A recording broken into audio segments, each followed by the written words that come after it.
What's up, y'all? I'm actually out here working, yeah, on the S10. And guess what else? Let me turn you around. Mini bike stuff. This one actually runs, just needs the gas tank cleaned out. This one doesn't have a motor, but I have this motor, electric start. And we got a whole box of stuff over here, gas tanks and all kinds of new shit. Pretty neat. A whole box of that shit. My buddy Terry.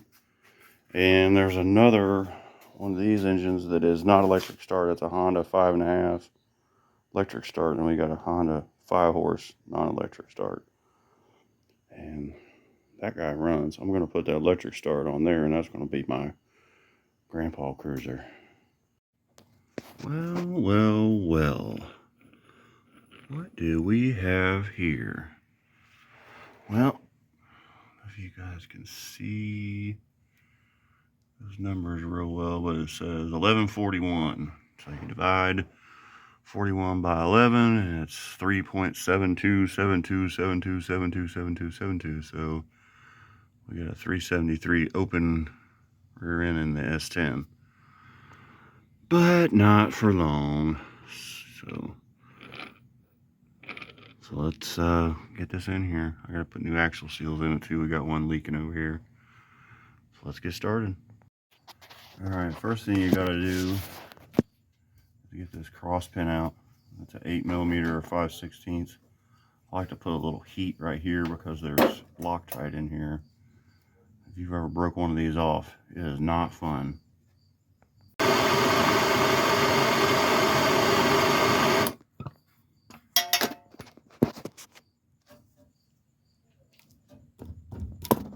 There she goes. All right. Let that cool off and get that out of there. Of course, it fell in the bucket. Then you want to get these spider gears out. You just rotate one spider gear, side gear, and there, that one came out. The other one's out on the back side. I'm going to roll it around. Get it out. You don't need that anymore. And then you push axle in. I heard the C-clip fall out. Let me see if I can push it. Whoopsie. I'll push this one in and you watch it come out. There it went. Boop. Right in the bucket of the nasty grease. So we're going to slide the axles back out. And then we're going to slide these side gears out. We don't need those anymore because that's what this takes place of, is the side gears and the spider gears. Puts all the tension on the pin, unfortunately, but this rear end ain't gonna last that long anyway, so stay tuned. Okay, sorry, I'm probably making everybody dizzy because I'm laying under here doing this with one hand, but all right, now we're gonna put these side gear eliminators in. They slide right into where the side gears were. Make sure they seat in flat. Then we're gonna pop the axle through. Whoops. See if I can get that on there and pop it in. There we go. And then get the C-clippies. Okay. Let's see. The light's not good.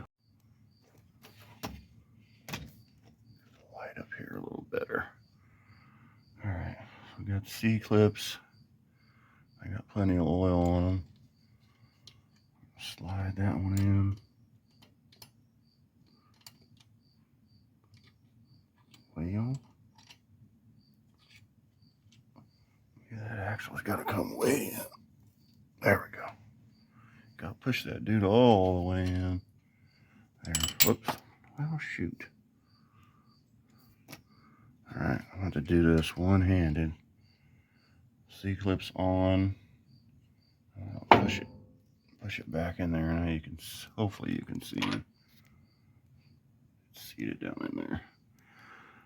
I gotta do the other side real quick. And this is a tight fit too. Not a lot of room for all this stuff. He's pretty close. Push this guy in. Let's get that on the splines. This is really hard to do one-handed, especially this one. All right, hold on. I gotta use both hands. I got them both in there, both C-clips in. Now you got these little blocks that go on the outside. You notice one side's flat and the other side's round. We'll put the round part toward the outside. And this has to be lined up darn near perfect. Sorry about that dog barking in the background. It's driving me nuts. It's not my dog, believe it or not. But this is kind of the tedious part of the job. Okay, so we got it in there. I'm going to rotate it up because the inside of there is like a round shape. But the problem is we got one more we got to do. So I'm going to roll this around. We can barely see the bottom. And hopefully we can slide this other block in there. And I said these fit. Oh, that was pretty good. Alright, so now we're going to rotate it around. Stick my finger in there, line up the hole. Now we're going to roll the whole thing around. Try and keep everything lined up as possible. If you look, I'll line that up where that pin will go through. Cross pin is here in the grease, nice and lubricated.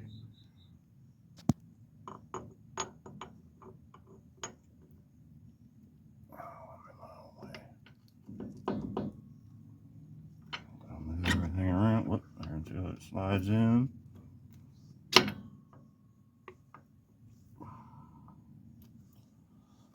like to just wiggle everything. Don't force it with a hammer or something. Trying to get it the rest of the way in there, which I'm probably going to have to use both hands. Yeah, this is tedious. Okay. Yeah, I'm not going to be able to do it with one hand. Hold on. Okay, got the pin all the way in. Just took a little finagling, everything lined up. Got the pin in there. Got it started. I'm going to tighten it down and put some grease in it. So we popped new axle seals in it. And we now have a block differential. Both wheels are spinning the same speed. So I'm hoping I can get a picture of these gear numbers for you once I get this all put back together. So thanks for watching. I know it's kind of dark, but one more piece of the puzzle. See my brand new freaking drive shaft under there. Here we go. 11, 41. 41's your ring gear teeth, 11's your pinion. By 11 by 41, and it's, like I said, 3.72, it's 373. Just so you know. Seems pretty clean inside. I'm really surprised for as many miles on it.